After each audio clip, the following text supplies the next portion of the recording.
बिस्मिल्लाहिर्रहमानिर्रहीम। अस्सलाम वालेकुम। मैं हूं मोहम्मद फ़हीम।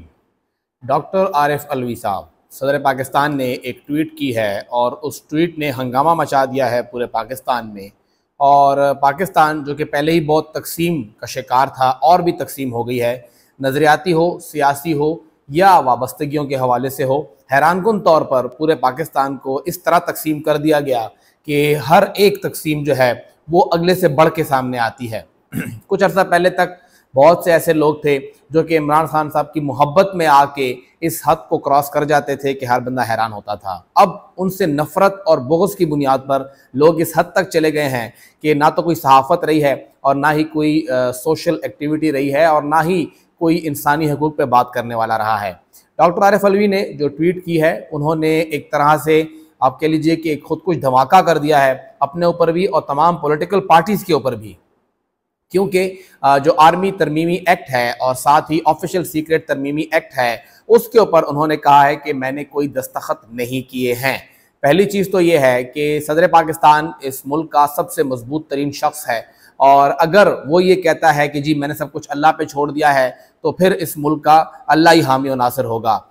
उनकी जानिब से इंतहाई गैर ज़िम्मेदाराना ये बयान है कि सब कुछ अल्लाह पे छोड़ दिया है। उन्हें चाहिए था कि वो सामने आते और बताते कि किसने सब कुछ किया है और उनके खिलाफ कार्रवाई करते।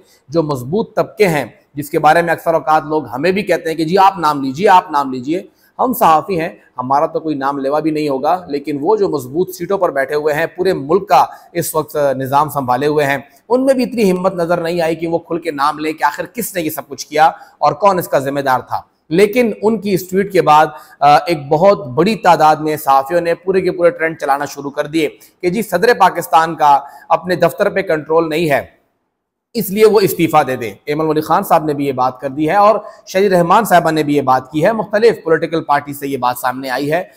JUI की जानिब से भी काफ़ी तनकीद की गई है। लेकिन बात यह है कि अगर एक मातहत बंदा किसी भी अपने अफसर की या हकाम जो हुकाम बाला हैं उनका हुक्म बजा नहीं लाता, तो क्या उस मातहत के खिलाफ कार्रवाई होगी या जो दफ्तर में बैठा हुआ बंदा है वो इस्तीफ़ा दे देगा, काम छोड़ के चला जाएगा? अगर 7 लाख की फौज के अंदर कोई एक संतरी जो है वो हुक्म मानने से इनकार कर देगा, तो क्या आर्मी चीफ इस्तीफ़ा दे देगा? या अगर किसी चैनल का रिपोर्टर कहता है कि मैं फला इवेंट कवर नहीं करूंगा, तो क्या उस चैनल का डायरेक्टर न्यूज़ काम छोड़ के चला जाएगा या उस मुतल्लिका बंदे के खिलाफ कार्रवाई होगी? तो थोड़ा सा इस्तीफ़ा मांगने वालों को सोचना चाहिए कि आखिर हम कर क्या रहे हैं, कल को सब कुछ हमारे साथ भी हो सकता है। क्या नवाज शरीफ ने जब जनरल रिटायर्ड परवेज मुशर्रफ साहब उस वक्त के जनरल थे उनको हटाया और एक और शख्स को ला के आर्मी चीफ बना दिया, तो क्या उस वक्त उनकी वो बात मानी गई थी? उस वक्त तो सब उनके साथ खड़े हो गए थे कि बड़ा जुल्म हुआ है, उन्होंने हुक्म किया था, आर्मी ने नहीं माना, क्यों नहीं माना? तो अगर उस वक्त आपका वो पैराया था तो इस वक्त आपका पैराया क्यों तब्दील है? हमेशा पैराया कोई भी पैमाना एक ही तरह होना चाहिए, ना कि पॉलिटिकल पार्टीज को देख के वो तब्दील होना चाहिए। आरिफ अलवी साहब ने जो ये ट्वीट की है उसके ऊपर पॉलिटिकल पार्टीज जो कि बहुत टाइम से ये कोशिश कर रही थी कि इन दोनों एक्ट्स के ऊपर वो कुछ बड़े फूक फूक के कदम रखे, उन्होंने इस तमाम अमल के अंदर उनका पर्दा चाक कर दिया है। पीपल्स पार्टी हो, मुस्लिम लीग नून हो, JUI हो, इन तमाम पॉलिटिकल पार्टीज ने एक तरह से इस एक्ट के हक में बात करना शुरू कर दी है कि नहीं जी ये तो सब कुछ बिल्कुल ठीक हुआ है और सब कुछ मंजूर हो गया है और तरीक़ेकार भी ठीक था और आपने मंजूर नहीं किया है, आप जिम्मेदार हैं, आपने ऐवान के अंदर बैठ के सब कुछ मंजूर किया, आपने उसकी जिम्मेदारी तो नहीं ली और अब जब उन्होंने साइन नहीं किया तो उसकी जिम्मेदारी अब आप उनके ऊपर कैसे डाल सकते हैं?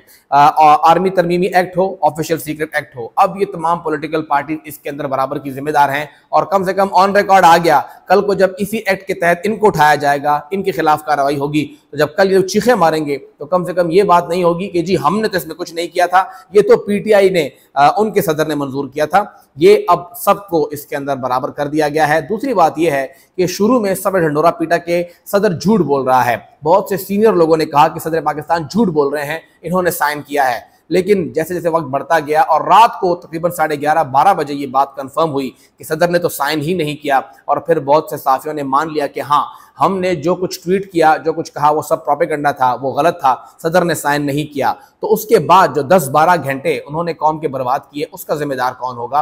मुसलसल आप कहते रहे कि सदर पाकिस्तान ने साइन किया हुआ है, वो झूठ बोल रहा है, उनका अमला उनकी बात नहीं मान रहा है, वो इस्तीफा दे दे। लेकिन वो साबित हो गया और आप ही के जराए ने ये कहा कि हाँ जी, सदर पाकिस्तान ने साइन नहीं किया है और आइन में ऐसी कोई भी शिक मौजूद नहीं है जिसके अंदर ऑटोमेटिक अप्रूवल जो है वो शामिल होगा।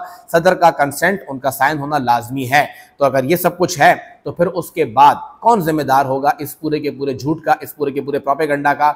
एक भी सहाफ़ी, कम से कम मैंने नहीं देखा कि उसने ट्वीट की हो कि जी मैं माजरत चाहता हूं, सारा दिन मैंने आप सबको, अपने फॉलोअर्स को, पूरी कौम को गुमराह किया है, झूठ बोला है, गलत बोला है। किसी में भी इतनी आप कह रहे हैं मॉरल रिस्पॉन्सिबिलिटी सामने नहीं आए कि वो अपनी डिसइंफॉर्मेशन के जरिए जो कुछ उसने फैलाया है उसके ऊपर माफी मांगे, बल्कि वो अगली बात को भी ठीक कह रहा था कि जी मैं ठीक कह रहा हूं। तो जो काम हमारे करने के नहीं है, मेरे ख्याल में हमें नहीं करने चाहिए। इस हवाले से कानूनी माहिरीन मौजूद हैं, उनकी राय मौजूद है, आईनी माहिरीन मौजूद हैं, उन्हें अपना काम करना चाहिए। इस पूरे अमल के अंदर अब तरीकाकार यही है, बहुत ही सिंपल है। उन्होंने गालबन सुप्रीम कोर्ट को लिख भी दिया है डॉक्टर आरिफ अलवी साहब ने, इसके ऊपर तहकीकात होनी चाहिए। और अगर आज इसकी तहकीकात नहीं हुई, गजरेट नोटिफिकेशन तक जारी हो गया उस एक्ट का जो कि नाफिजुल अमल ही नहीं है क्योंकि उस पर साइन नहीं हुआ, अगर इसकी तहकीकात ना हुई तो फिर ये एक बनाना रिपब्लिक ही बन जाएगा और वही तरीक़ाकार जो लोग कह रहे हैं कि एक अनअनाउंस माशाअल्लाह बन जाएगी। तो कम से कम मुल्क को उस तरफ ना भेजें। बलूचिस्तान अवामी पार्टी ऑलरेडी हुकूमत में आ चुकी है, जिस तरह उसने हुकूमत में आना था और जहाँ से वो बनी, जिस तरह वो आई, सबके सामने है। तो ये सियासी पार्टियाँ, अब पीपल्स पार्टी भी कहती है कि जी इलेक्शन होना चाहिए। कौन सा इलेक्शन होना चाहिए? आप लोग तो खुद कह रहे थे कि जी सब्र कीजिए और किसी एक शख्स की ईमा पे इलेक्शन नहीं होगा, इमरान खान साहब के बारे में कहते थे। अब पीपल्स पार्टी कहती है इलेक्शन होनी चाहिए। तो क्या किसी एक पार्टी की ईमा पे इलेक्शन होना चाहिए? इलेक्शन तो अब वही कराएंगे जिनको आपने सब कुछ अपने हाथ से दे दिया है। बिलावल भुट्टो जरदारी की वो स्पीच ऑन रिकॉर्ड है, कम से कम इस बात के ऊपर उनको सराहना चाहिए। कितना बड़ा दिल गुर्दा उनका था कि उन्होंने वाज़ेह तौर पर कह दिया कि मेरे वालिद और मेरे चचा नवाज शरीफ साहब जो फैसले कर रहे हैं, अंकल नवाज जो फैसले कर रहे हैं, वो हमें देखते हुए करें, ना कि फिर अगले 30 साल मेरे लिए और मरियम नवाज के लिए मुश्किल हो। तो उनकी बात बिल्कुल ठीक है, जो फैसले किए गए हैं उनका आने वाला वक्त इंतहाई मुश्किल होगा और इन्हीं फैसलों की बुनियाद के ऊपर पीपल्स पार्टी और मुस्लिम लीग नून अगले 30 साल इंतहाई मुश्किल तरीके से गुजारेगी।